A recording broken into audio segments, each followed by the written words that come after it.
ইতিহাসের সাক্ষী হতে যাচ্ছে বাংলাদেশ। মঙ্গলবার 28 এপ্রিল থেকে রূপপুর পারমাণবিক বিদ্যুৎ কেন্দ্রে আনুষ্ঠানিকভাবে জ্বালানি লোডিং কার্যক্রম শুরু হয়েছে, আর এর মধ্য দিয়ে বাংলাদেশ প্রবেশ করেছে পারমাণবিক বিদ্যুতের যুগে।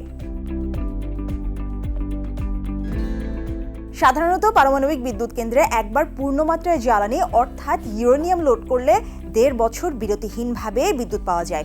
প্রতি 1.5 বছর পর পর চুল্লিটি কিছু সময়ের জন্য বন্ধ রাখা হয়। এই সময়টুকুতে ব্যবহৃত জ্বালানির প্রায় 1/3 সরিয়ে নতুন ইউরেনিয়াম যোগ করা হয়। আধুনিক প্রজন্মের পারমাণবিক বিদ্যুৎ কেন্দ্রের আয়ুষ্কাল সাধারণত দীর্ঘ সময়ের হয়। রূপপুর পারমাণবিক বিদ্যুৎ কেন্দ্রের রিঅ্যাক্টরের ডিজাইন অনুযায়ী আগামী 60 বছর ধরে এই কেন্দ্র থেকে নিরবিচ্ছিন্ন বিদ্যুৎ পাবে বাংলাদেশ।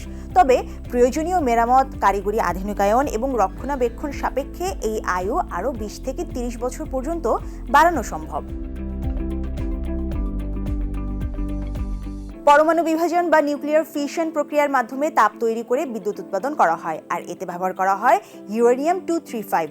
ইউরেনিয়াম হলো একটি অত্যন্ত ভারী এবং তেজস্ক্রিয় প্রাকৃতিক ধাতু, যা পারমাণবিক বিদ্যুৎ কেন্দ্রের প্রধান জ্বালানি হিসেবে ব্যবহৃত হয়। তবে একে ব্যবহারোপযোগী করে তুলতে সমৃদ্ধকরণ বা এনরিচমেন্ট প্রক্রিয়ার মধ্য দিয়ে যেতে হয়।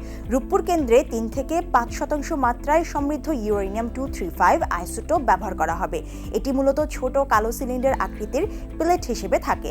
মাত্র 4.5 থেকে 5 গ্রাম ওজনের একটি ইউরেনিয়াম প্লেট থেকে যে পরিমাণ শক্তি পাওয়া যায় তা প্রায় 1 টন কয়লা বা 400 কেজি তেল পোড়ানোর শক্তির সমান।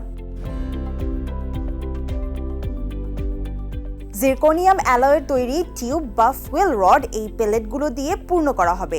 অনেকগুলো ফুয়েল রড একসঙ্গে যুক্ত করে তৈরি হয় ফুয়েল অ্যাসেম্বলি। রূপপুরের প্রতিটি ইউনিটের রিঅ্যাক্টর কোরে মোট 163টি ফুয়েল অ্যাসেম্বলি স্থাপন করা হচ্ছে। প্রতিটি অ্যাসেম্বলিতে 312টি করে ফুয়েল রড থাকে। মঙ্গলবার রূপপুর পারমাণবিক বিদ্যুৎ কেন্দ্রের প্রথম ইউনিটে আনুষ্ঠানিকভাবে এই ইউরেনিয়াম লোড করার কাজ শুরু হয়েছে, যা শেষ করতে প্রায় 30 থেকে 45 দিন সময় লাগবে। ইউরেনিয়াম লোড শেষ হলে কারিগরি পরীক্ষা নিরীক্ষা শেষে রিঅ্যাক্টরটি চালু করা হবে। আগস্টে পরীক্ষামূলকভাবে জাতীয় গ্রিডে এই কেন্দ্র থেকে প্রায় 300 মেগাওয়াট বিদ্যুৎ যুক্ত হতে পারে। এদিকে পারমাণবিক বর্জ্য ব্যবস্থাপনা নিয়ে বড় প্রশ্ন উঠেছে। রূপপুর পারমাণবিক বিদ্যুৎ কেন্দ্রে রাশিয়ার তৈরি আধুনিকতম 3+ জেনারেশন প্রযুক্তি ব্যবহার করা হয়েছে, যা 9 মাত্রার ভূমিকম্প বা বড় কোনো বিমান দুর্ঘটনাতেও অক্ষত থাকবে। এমনকি রিঅ্যাক্টর গলে গেলেও তেজস্ক্রিয়তা আটকাতে এতে রয়েছে বিশেষ কোর ক্যাচার সুরক্ষা।